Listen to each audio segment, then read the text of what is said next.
Balik lagi di channel Geografi Lestari Bumiku. Assalamualaikum warahmatullahi wabarakatuh. Bersama Ibu Ita Novitasari. Sebelum kita belajar, alangkah baiknya kita berdoa terlebih dahulu. Berdoa dimulai.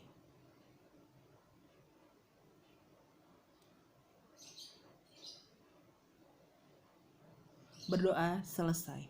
Tema hari ini, Ibu akan membahas mengenai ruang lingkup pengetahuan geografi, pertemuan pertama. Pengertian ruang lingkup geografi adalah segala fenomena yang terjadi di permukaan bumi dengan berbagai variasi organisasi keruangan. Maksudnya, fenomena di permukaan bumi dengan variasi kesatuan keruangan.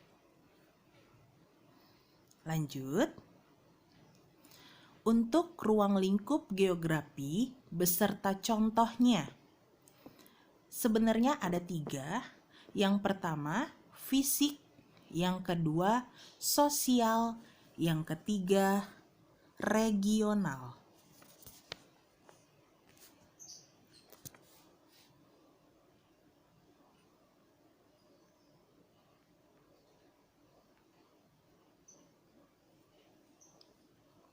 Ya, untuk fisik, ilmu yang mempelajari semua kondisi fisik pada fenomena atau peristiwa yang terjadi pada muka bumi. Ya, maksudnya fenomena fisik di muka bumi. Gitu ya. Ya, fenomena fisiknya apa? Biasanya itu benda ya, benda mati biasanya. Seperti itu. Terus kalau misalnya sosial, segala aktivitas kehidupan manusia lengkap dengan interaksi yang dilakukan dengan lingkungan yang meliputi ekonomi, sosialnya, dan budayanya. Ya, paham ya? Interaksi aktivitas manusia dengan lingkungan. Itu untuk sosial. Nah, kenapa enggak Ibu tulis regionalnya?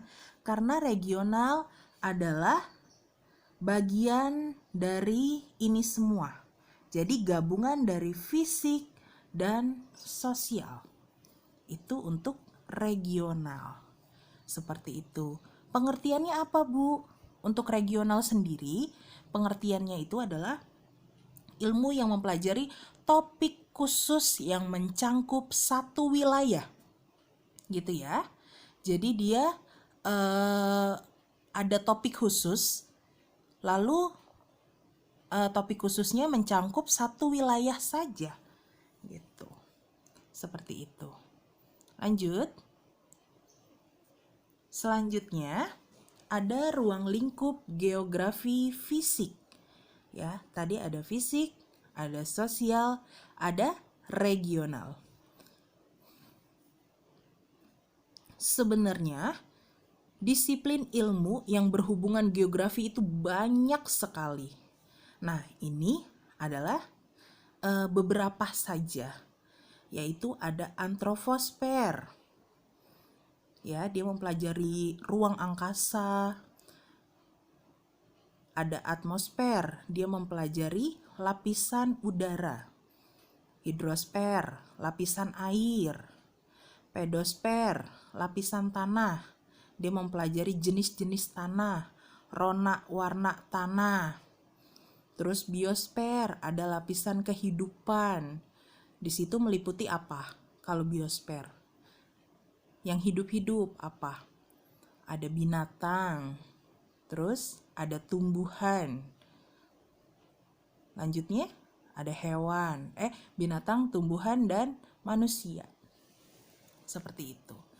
Terus ada juga kayak misalnya ilmu penunjang lainnya itu ada yang namanya ilmu astronomi. Itu masuk. Terus ada juga klimatologi, geofisika. Nah, ini kalau yang nanti kalau mau kerja di 8 lembaga antariksa itu bisa masuk geografi karena itu mempelajari semuanya. gitu. Terus ada juga hidrologi, ya, mengkaji hidrosfer. Pedologi tanah tadi ya. Terus zoologi dan fitologi, itu biosfer ya tadi ya. Geologi itu untuk mempelajari mencangkup litosfer ya. Terus contohnya apa? Nah, proses terjadinya hujan itu masuknya hidrosfer ya. Terus proses terjadinya pelangi, siklus air, pembentukan tanah, sedimentasi, perbedaan iklim, terus perbedaan iklim berdasarkan garis bujur itu juga salah satu contohnya. Seperti itu. Lanjut, untuk ruang lingkup geografi, ini yang sosial ya, tadi fisik, sekarang sosial. Ada dampak aktivitas manusia terhadap lingkungan atau sebaliknya, gitu ya. Dampak aktivitas manusia terhadap lingkungan atau sebaliknya. Di sini Ibu beri 3 contoh. Yang pertama, pola pemukiman masyarakat daerah bantaran sungai. Yang kedua, kepadatan penduduk di suatu kawasan terkait dengan bentuk permukaan tanah. Yang ketiga, pengaruh tingkat kesuburan tanah terhadap kegiatan ekonomi dan pertanian masyarakat. Oke ya. Ada 3. Dan ada 3 gambar juga nih di samping kanan kalian. Jadi yang pertama, itu ada Ibu ambil gambar di bantaran Sungai Ciliwung. Itu ada pola pemukiman masyarakat daerah bantaran sungai. Nah, pada dasarnya masyarakat menginginkan sekali tempat tinggal yang aman, strategis, sumber daya alamnya bagus, dan sebagainya. Gitu ya. Dan ini adalah salah satu pola pemukiman masyarakat daerah bantaran sungai. Dia mengikuti aliran sungai ya, pola aliran sungai seperti itu. Yang kedua, kepadatan penduduk di suatu kawasan terkait dengan bentuk permukaan tanah.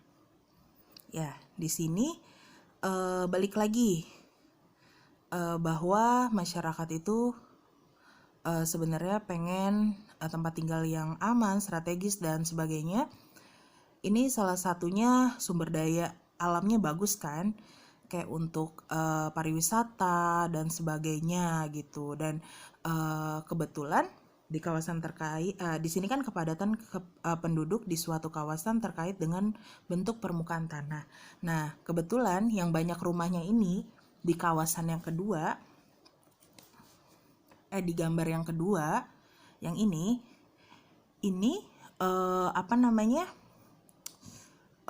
tanahnya itu landai gitu. Kalau ini kan mengikuti aliran sungai. Nah, ini tanahnya landai, makanya banyak rumah warga di sini gitu. Dan nggak ada rumah warga yang di daerah sini. Mungkin ada 1-2 gitu. Tapi kebanyakan kepadatan penduduk itu adanya di wilayah-wilayah yang landai gitu. Wilayah-wilayah yang kawasannya itu, tanahnya itu datar seperti itu. Terus pengaruh tingkat kesuburan tanah terhadap kegiatan ekonomi dan pertanian masyarakat. Nah, untuk yang ini Ibu ambil kawasan pertanian persawahan. Nah, tergantung dari iklim yang ada di kawasan tersebut, iklim lokal ya. Jadi kayak misalnya wilayah di Dieng. Di Dieng itu kan daerahnya dingin. Berarti bagus untuk pertanian. Pertanian apa yang bagus di Dieng? Itu kebanyakan sayur-mayur, sayuran. Makanya di Dieng itu terkenal dengan kentangnya yang besar-besar, yang bagus, kualitasnya super, yang gede-gede kentangnya. Gitu ya, karena kesuburan tanahnya tinggi oleh sayuran itu. Gitu, kayak kubis dan sebagainya, carica kan ya. Kalau kita ke Dieng itu pasti oleh-olehnya carica, karena carica tumbuh di sana dengan subur. Seperti itu. Nah, beda lagi dengan kawasan dataran rendah. Kayak misalnya pantai. Pantai itu cenderung hangat suhunya. Makanya nggak bagus untuk perkebunan biasanya. Gitu, kurang bagus, bukan nggak bagus, kurang bagus untuk perkebunan. Nah, biasanya kayak misalnya pertanian yang ada di daerah pesisir pantai, itu biasanya pertanian yang tada hujan, sawahnya itu yang tada hujan, jadi cuma mengandalkan musim hujan saja. Makanya petani-petani di sana itu ya cuma sebagai sambilan gitu, petaninya disambi dengan dia itu mengurus tambak atau dia sebagai nelayan kalau misalnya di daerah-daerah pantai seperti itu, karena kurang bagus gitu. Paling ya bawang juga agak jauh dari pantai gitu, mungkin deket sama pantai tapi bukan pesisirnya, seperti itu. Dan terakhir, yang tadi Ibu bilang bahwa aspek regional, yaitu mempelajari suatu topik khusus yang mencangkup satu wilayah tertentu. Contohnya, di sini ada kepadatan penduduk di wilayah negara-negara di Asia Tenggara. Nah, mempelajari suatu topik khusus. Nah, topik khususnya apa di sini? Topik khususnya itu adalah kepadatan penduduk. Nah, ini topik khususnya ya. Kepadatan penduduk. Nah, wilayahnya mana? Di Asia Tenggara. Gitu ya.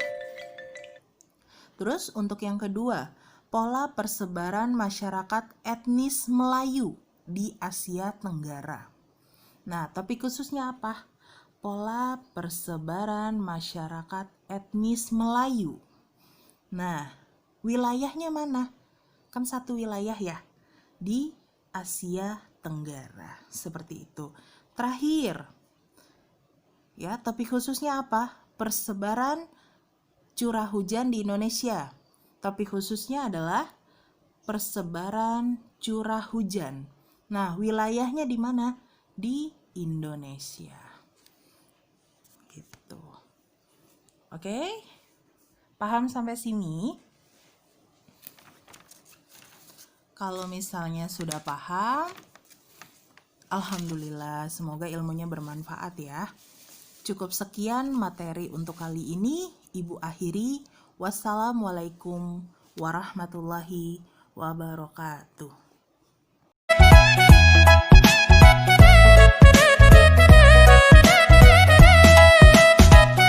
Jangan terlalu laju Pak cewek, tahan-tahan tenaga kita goyang santai. Ikuti tempo biar keringat sampai, sengaja bikin plantas minyak lantai.